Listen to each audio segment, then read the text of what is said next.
कैसे एक लड़की बनी 3 पतियों का शिकार, एक दुल्हन और 3 दूल्हे। एक शादी हो रही थी दोस्तों, जिसमें एक दुल्हन थी। दुल्हन का नाम दीपू था और उसके 3 पति थे। पहले पति का नाम रणजीत के मझले भाई का नाम विक्रम था और उससे छोटे भाई का नाम सोम था।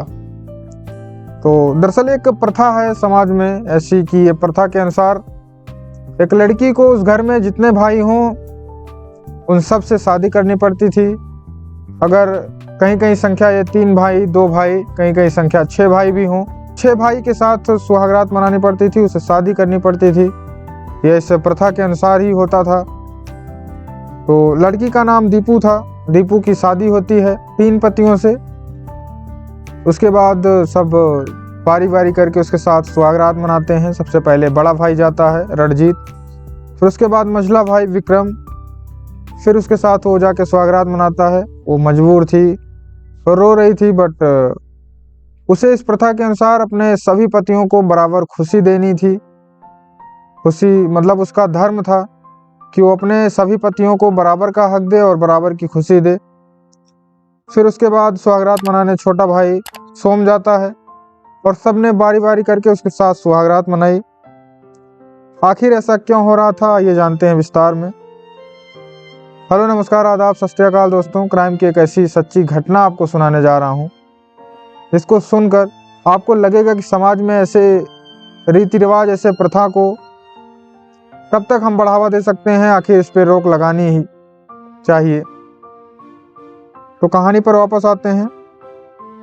तो दरअसल उसकी शादी हुई, अपने ससुराल गई। उसके बाद वहाँ हंसी खुशी रह रही थी किसी तरह, क्योंकि दीपू के भाई ने दीपू की शादी करके उसे भेजा था, तो उसे ये जिम्मेदारियां निभानी थी। अपने पति को खुश रखना था और अपने ससुराल वालों को भी खुश करना था।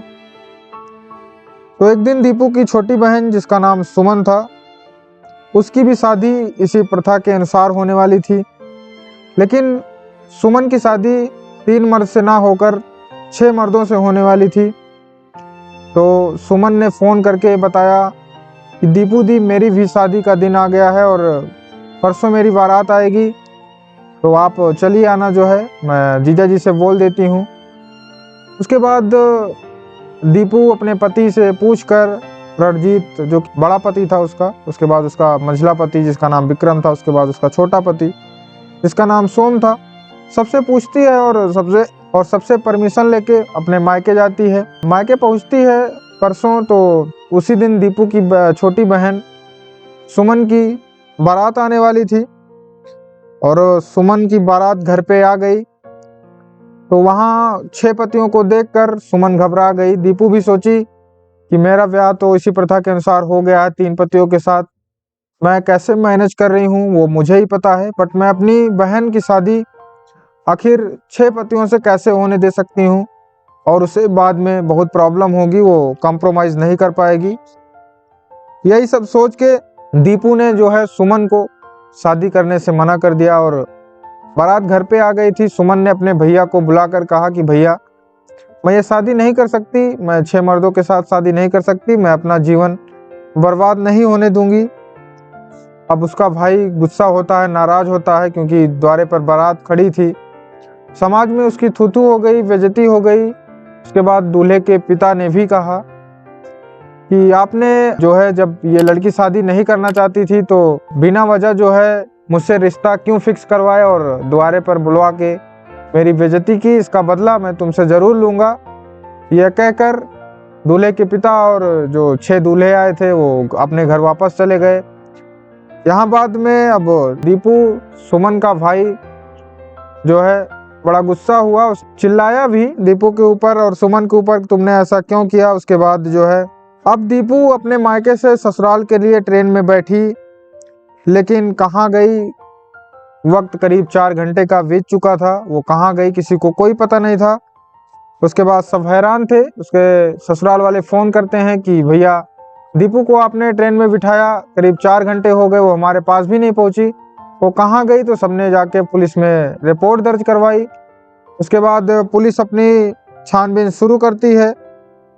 अब पुलिस दीपू की बहन सुमन से भी पूछताछ की, तो सुमन ने बोला कि हाँ, मैंने अपनी बहन के कहने पे ही शादी तोड़ दी थी। तो पुलिस ने दीपू के भाई को भी बुलाया और उसके भाई ने बताया कि सर मैंने आपसे झूठ बोला था, दरअसल मैं अपनी बहन दीपू को ट्रेन में बैठाया ही नहीं और उससे मैं बहुत ज़्यादा गुस्सा था, इसलिए मैंने उसे अपने घर से निकाल दिया था। वो कहाँ गई कोई पता नहीं सर, उसका माइंड भी कुछ ठीक नहीं था, हो सकता है कि कहीं उसने आत्महत्या तो नहीं कर ली। तो पुलिस बोलती है तुम उसकी चिंता ना करो, क्या की है क्या नहीं मैं पता लगा लूँगा, तुमसे सिर्फ जितना पूछा जाए उतना ही जवाब दो। उसके बाद पुलिस दीपू के ससुराल वालों से भी पूछताछ की। वहां से एक बात सामने आई दोस्तों कि दीपू शादी के एक हफ्ते बाद लगभग घर से भाग गई थी और उसने बिना किसी रीज़न बताए ये कदम उठाया था। उसके बाद उसके 3 पतियों और घर वालों ने उसे ढूंढ के लाया और उससे रीज़न भी पूछा कि तुम बाहर कहाँ गई थी, किसके पास गई थी।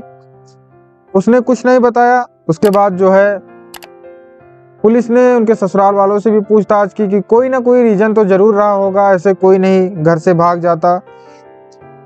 दरअसल उनके ससुराल वालों को कुछ पता ही नहीं था कि वह क्यों भागी है। उसके बाद पुलिस बोलती है ठीक है, ज़रूरत पड़ने पर मैं आप लोगों को फिर से बुलाऊंगा। तो उसके बाद एक पास के पुलिस स्टेशन में दीपू की लाश मिली। वहाँ के लोकल पुलिस स्टेशन में कॉल करके बताया कि सर आपने जिस लड़की की फ़ोटो भेजी थी उसकी लाश बरामद हुई है, आके देखिए। और पुलिस वहाँ जाती है, मौके पर उस लाश का पोस्टमार्टम करवाती है। ये मामला अब गुमशुदगी से मर्डर बन गया था। अब सवाल उठता है आखिर दीपू की हत्या किसने और क्यों की, ये सवाल मन ही मन टटोल रहा था। पुलिस ने उसके मायके ससुराल वालों के ऊपर निगरानी करना शुरू कर दी और उसके ससुराल वाले और मायके के एक एक व्यक्ति के ऊपर एक एक पुलिस वालों को लगा दिया कि इनका उठना बैठना आना जाना, कहाँ क्या एक्टिविटी है इनकी, सब पर नज़र रखो और कुछ क्या सही अपडेट मिलती है मुझे तुरंत इन्फॉर्म करो। तो पुलिस निगरानी रखी रही थी। तो जो मझला पति था दीपू का, जिसका नाम विक्रम था, उससे एक बात तो पता चली कि वो एक दिन जंगल में एक सोनल नाम की लड़की से मिलने गया था। तो वहाँ पुलिस ने उसे गिरफ्तार किया और पुलिस स्टेशन लेके आई। उससे पूछताछ की तो उसने बताया कि मैं सोनल से बहुत प्यार करता हूँ, मैंने अपनी पत्नी दीपू को भी ये बात बता रखी थी, लेकिन इस प्रथा के अनुसार मैंने दीपू से शादी कर रखी थी, तो सोनल को कैसे ब्याह लाता अपने साथ, इसलिए उससे शादी नहीं कर पाया। दीपू ने मेरा हर जगह साथ दिया, विक्रम ने ऐसा बोला। वह मुझे सपोर्ट करती थी, वह बोलती थी कि तुम्हें किसी से भी प्यार करने का हक है, तो मैं दीपू को क्यों मारूंगा। तो विक्रम बोला मैं और दीपू दोनों आपस में बहुत अच्छे दोस्त थे। तो विक्रम का मामला तो यहाँ रफा दफा हो जाता है कि वह क्यों और कैसे मारेगा, कोई रीज़न ही नहीं था। अब बात फंसती है तो 2 पतियों की, जिसका नाम एक सोम था सबसे छोटे भाई का, और सबसे बड़े भाई का नाम रणजीत था। तो रणजीत से एक बात पता चलती है कि रणजीत बोलता है कि दीपू जो है विक्रम और सोम से बहुत प्यार करती थी। तो मैं कमरे में जाके देखता भी था, खाना खाने के दौरान या फिर ऐसे ही खाना परोसते वक्त वह उनसे दोनों से मुस्कुराकर बात करती और एक रोटी परसती और उसका हाथ पकड़ लेती, ऐसा कुछ एक्टिविटी थी उसकी। बट मुझसे वो इतना प्यार नहीं करती थी। तो रणजीत बोला बट मैं उससे बहुत प्यार करता था सर, मैं उसे क्यों मारूंगा। सोम ने बताया कि मैं दीपू को अपने जान से भी ज़्यादा चाहता था, मैं उसे क्यों मारूंगा। अब दोनों तो अपनी बात से मुकर रहे थे दोस्तों, लेकिन अब पुलिस को एक सुराग मिलता है और वो रणजीत से पूछता है कि मर्डर के वक्त तुम कहाँ थे। दरअसल रणजीत का फ़ोन लोकेशन उस मर्डर के वक्त उस लाश के करीब 1 किलोमीटर के अंडर में था, जहाँ उसकी लाश पाई गई थी दीपू की। तो रणजीत को बुलाकर पुलिस स्टेशन पुलिस फिर से पूछताछ करती है और उसे मारती पीटती है कि सच सच बताओ, सच क्या है।